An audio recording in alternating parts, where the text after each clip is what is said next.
let's start a debate amongst electricians out there.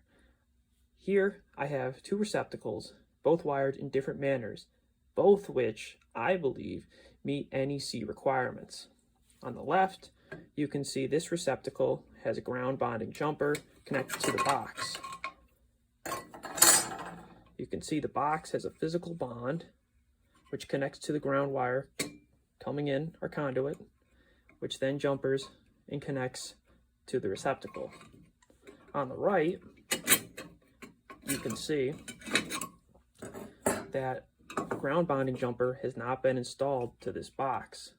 Let's go into why I believe that both of these satisfy NEC requirements. If we go into the NEC 250.146 A through D, this whole section is pertinent to why I believe that this right side also meets NEC requirements.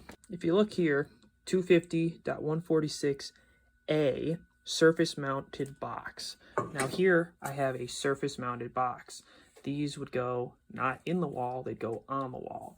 But there are provisions there for if you have a flush mounted type box here under B.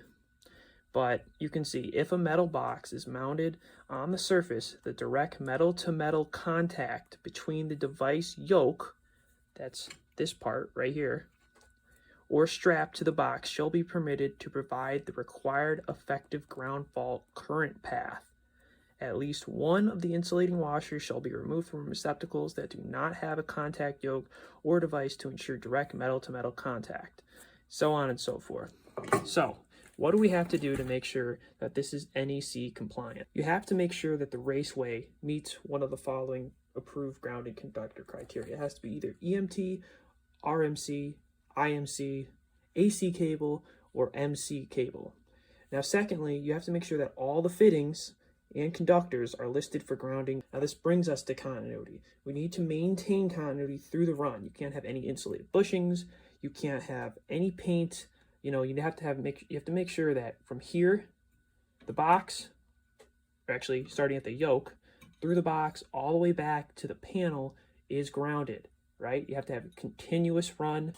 These receptacles also happen to be Legrand CRB5362. BK just stands for the color. You can see that they're black, but these are self-grounding receptacles. Now, what do you guys prefer? I prefer the left method here, just because this meets the criteria to be NEC compliant. I believe this is a better option.